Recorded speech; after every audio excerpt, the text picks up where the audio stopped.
Hi friends, it's Valerie. Welcome back to my channel and welcome back to this week's What's for Dinner. If you are new here, I would love if you would hit that subscribe button and join my YouTube family. And don't forget to leave a like or a comment down below because it really does help my channel. This week's What's for Dinner, it feels good to be back. I missed a couple dinner videos just for mental health reasons. I did make a community post on that.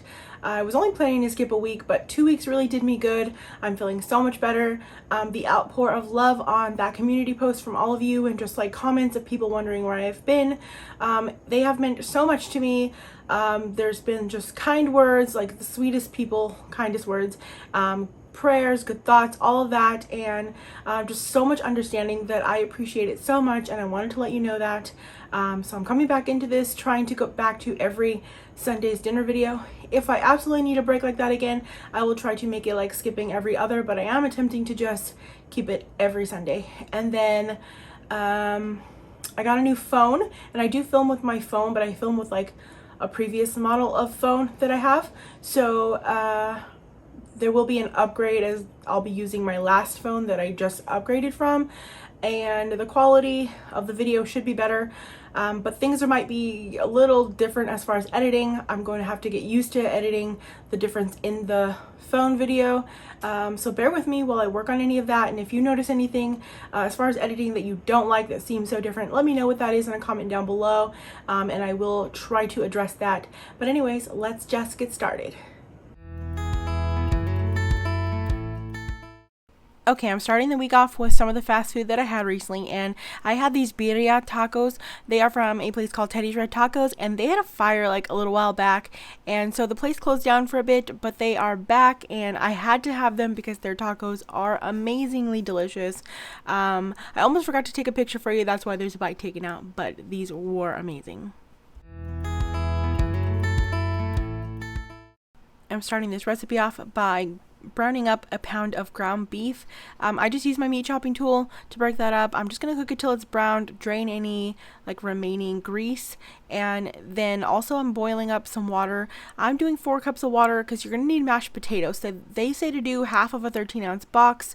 I'm using these instant pouches, and they are about 4 ounces each, so I'm doing 8 ounces of potatoes, a little bit more than what they call for, but I actually like that ratio. So yeah, I'm quick and simple. I have the 2 different kinds, but they are similar in flavor, and I'm just adding those to water to, make them do their thing, giving them a nice good stir and fluff up. I'm also seasoning that ground beef with a little bit of onion powder and some garlic powder, and then just stirring that together again. I do this after I drain my grease, just so I'm not like removing all of that. And now I'm taking 1 can of condensed tomato soup. This is about 11 ounces, like 10.75, somewhere in there. I'm putting all that soup in there. You'll need some mixed vegetables. This is a bigger bag. I believe this is 16 ounce, but I just used the 12 ounces or so that it called for. And then you'll need 1 beef stew packet, and I'm adding that into it, as well as a half a cup of water. You could also use beef broth, and you could also add a little bit of Worcestershire sauce to this. That would give it a nice flavor, bring out that beef flavor. And I just stir that all together to get it nice and combined.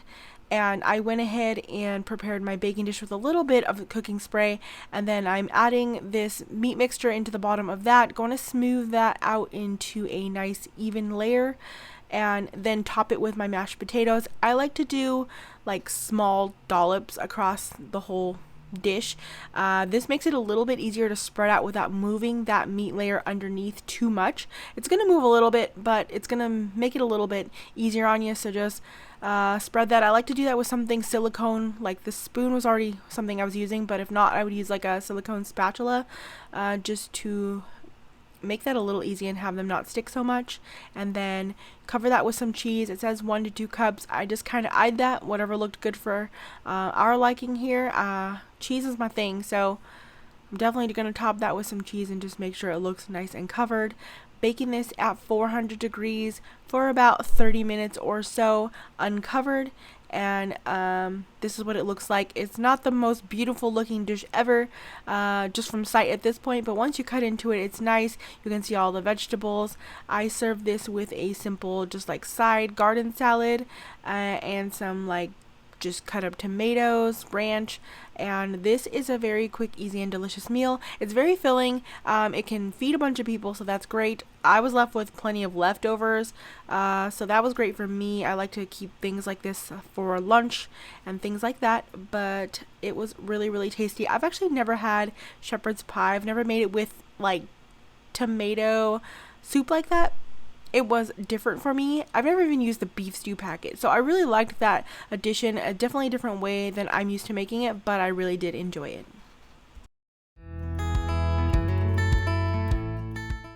This was a quick, simple dinner night, so I just grabbed some fried chicken from the deli at the grocery store. I actually had a free reward for that, so that makes it even better. I paired it with some of their just like pasta salad that had like olives and broccoli, because that just sounded so delicious. I may even add a little bit extra dressing on there. Like, I love Olive Garden dressing a lot on pasta salad, so I put a little extra of that on there. And I did get some potato wedges because I had really been craving those. And this is just a quick, simple pickup meal, but I do really enjoy it a lot. I have a thing for like the skin on fried chicken. I know it's so bad for you, but it's oh so delicious. So this was really good.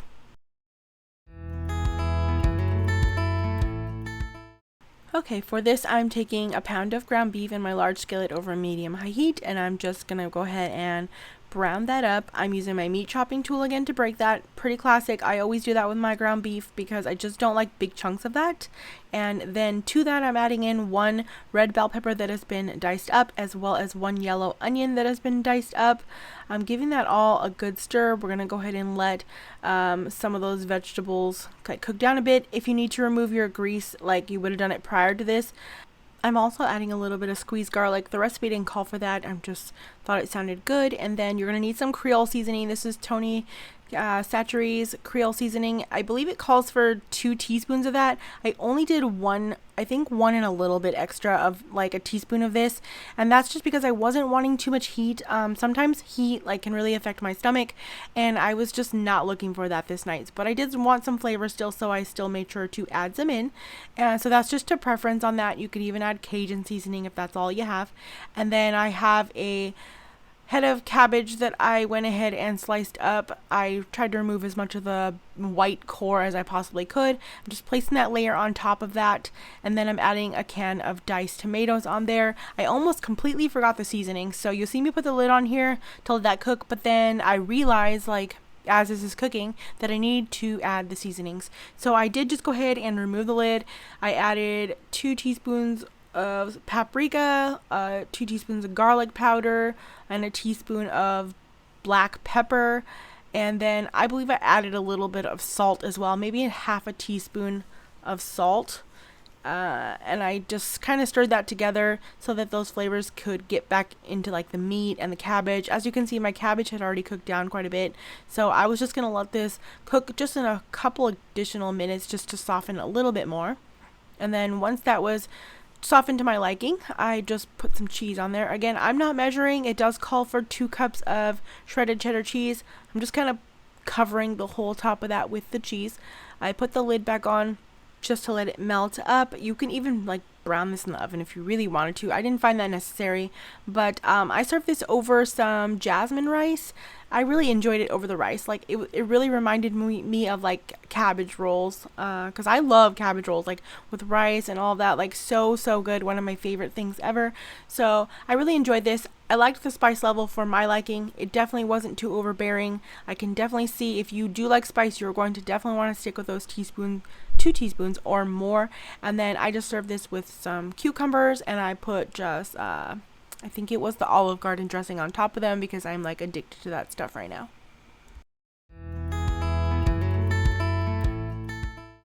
I've made this recipe like a really long time ago, probably in the start of my channel, but I'm making rice and I'm doing it in my Instant Pot. I'm doubling the recipe that I'll have linked for you in the description box down below. So I'm making 2 cups of jasmine rice. To that, since I'm doing Instant Pot, I need 2 cups of liquid. I added the 2 cups of chicken broth. I also like to add a tablespoon of butter per cup of rice that I make, and then I added about a half a teaspoon of salt. I like to flavor the rice before I use it for cooking anything else. So I just put the lid on that. I'm going to pressure cook this for 12 minutes. I do a quick release. Sometimes I just let it sit if I'm not ready, and it works out perfectly fine either way. This time I did a quick release, and I'm just fluffing that rice up really quick so we can add the other ingredients. I'm adding the sun-dried tomatoes. So like I said, I am doubling the recipe. So I'm doing about a cup's worth of sun-dried tomatoes that have been drained from the oil and chopped up, and then about a half a cup of fresh basil leaves that I chopped up as well. And I'll give that all a good stir. If y'all don't have one of those little clips that hold the pot on the Instant Pot, that thing is a game changer. I love it so much, and it's such a small little accessory.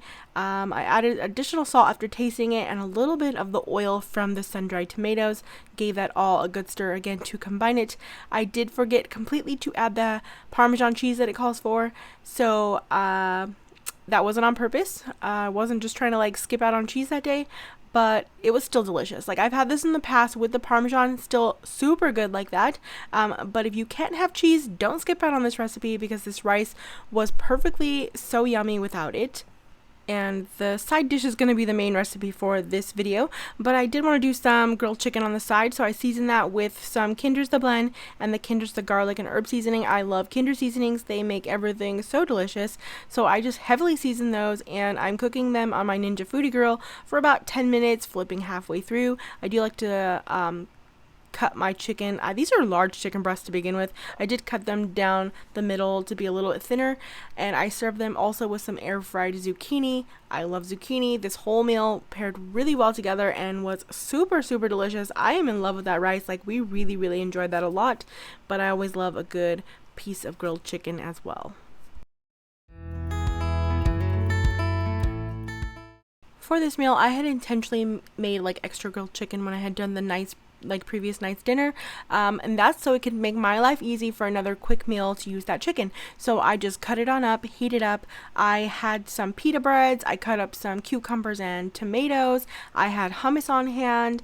The leftover sun-dried tomato rice went really well with this, but I didn't have enough for both of us, so I did go ahead and just do one of those Uncle Ben's like long grain wild rice pouches as well, and this was really good. I love like any type of Greek or Mediterranean style foods in general, so I slathered on some hummus on this. I finally found my pine nut hummus that I love so much, so I put a whole layer on top of that pita bread, that chicken, cucumber, tomato. You can add whatever you like on this. Some roasted red peppers would be delicious, and I've even done it using salad kits, like a romaine Caesar salad kits with chicken like that, and make it like a nice pita wrap. So light and so refreshing and yummy. On this last night, I just got takeout again. I got Carl's Jr., just like the Superstar combo. I like that with cheese, and then I like their natural cut fries. They're super good. I love fries. I've been really craving fries too. I had fries like as a snack a different day. Like, does anyone ever just get on a kick where you just like want French fries? That was me. So yeah, I just got that and Dr. Pepper, and then also had some Sonic strawberry lemonade because I love that stuff. Thanks so much for watching, friends. Don't forget to hit that subscribe button and that little bell so you don't miss out on any future videos, and I hope you all are having a great day.